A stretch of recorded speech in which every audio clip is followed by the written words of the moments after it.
Hello and welcome to Safe. Today's topic is about the Gothic in Frankenstein. We have selected some critical concepts of the Gothic which are crucial in this novel. We connect with Anshu, who will discuss melodramatic and highly descriptive language. Hi Emma, hi everyone. Melodramatic and highly descriptive language is one of the main characteristics of Gothic novel. We know that it's highly descriptive language because a lot of adjectives are used and you can imagine perfectly the scene that it is being described. Also, this highly descriptive language makes it more melodramatic because you are more into the story and happenings in Gothic novels are really unpredictable and melodramatic. Here are a few examples of it in our novel. In page 103, when the monster is describing why he had lived.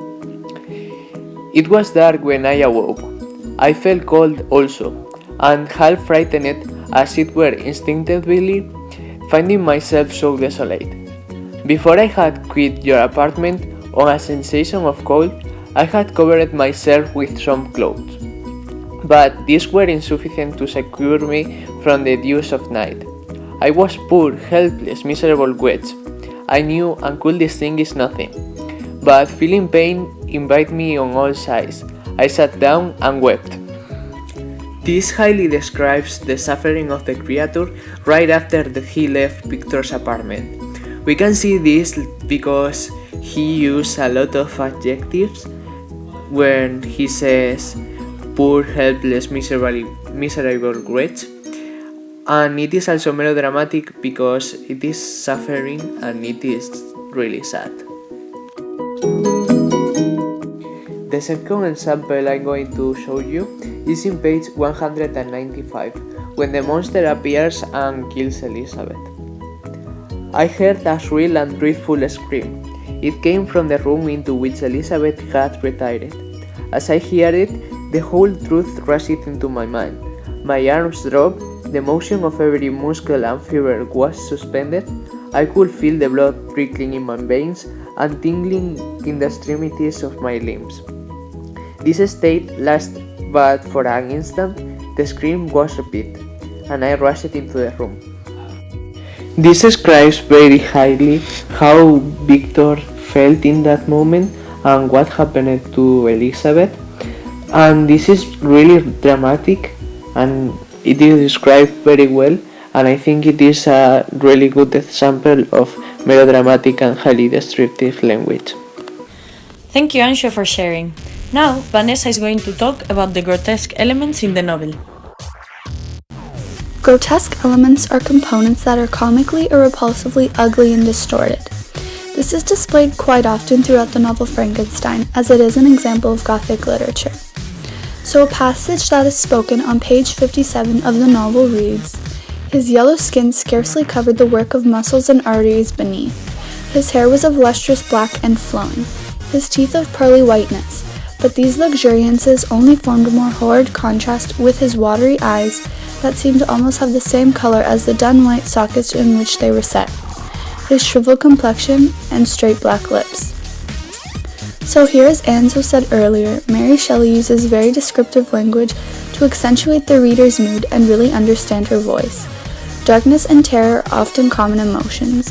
Grotesque elements also are associated with death and galvanism. Many people die throughout this novel, but on page 195, Shelley again makes the reader imagine these repulsive and grotesque images. She was there, lifeless and inanimate, thrown across the bed, her head hanging down, and her pale and distorted features half covered by her hair. Everywhere I turn, I see the same figure, her bloodless arms and relaxed form flung by the murderer on its bridal bier. Previously, Mary Shelley foreshadows that Victor's creation will kill Elizabeth on their wedding night, when he briefly talks with the creation. When the murder takes place, it is sudden, and the readers may feel dismay. This happens very frequently in Gothic literature and in Frankenstein. I will now explain the madness in the novel. My topic is madness. This topic is represented by Victor, who passes the borders of obsession with his project and becomes insane. We can appreciate this madness in some passages of the novel, like in page 54 when he says, "My cheek had grown pale with study, and my person had become emaciated with confinement." Here we can see that Frankenstein dedicated all his time and energies to the creation. He even restricted himself from eating or sleeping. That's a good example of his insanity. Also in page 57, he, on his own, awakes from this mad project and realizes the huge error he made. He says, "For this I had deprived myself of rest and health. I had desired it with an ardor that far exceeded moderation, but now that I had finished, the beauty of the dream vanished, and breathless horror and disgust filled my heart." Sydney will now discuss the fear aroused in the reader. Hey Emma, thank you for the introduction. So today I wanted to prove and talk about the fear in the readers. So I think we can all agree that there is more than enough questionable parts throughout the book Frankenstein. If you want to look at the bottom of page 54, it says, "I collected bones from charnel houses and disturbed with profane fingers the tremendous secrets of the human frame."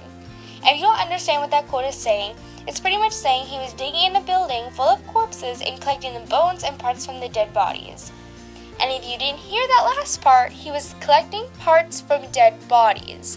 So that alone is just absolutely crazy. So reading that definitely gives you a very uneasy, weird feeling. And the fact that that one quote alone gives readers creepy vibes definitely proves that Frankenstein follows through with the Gothic theme. Thank you all for sharing very valuable points. To hear more podcasts like this, subscribe below.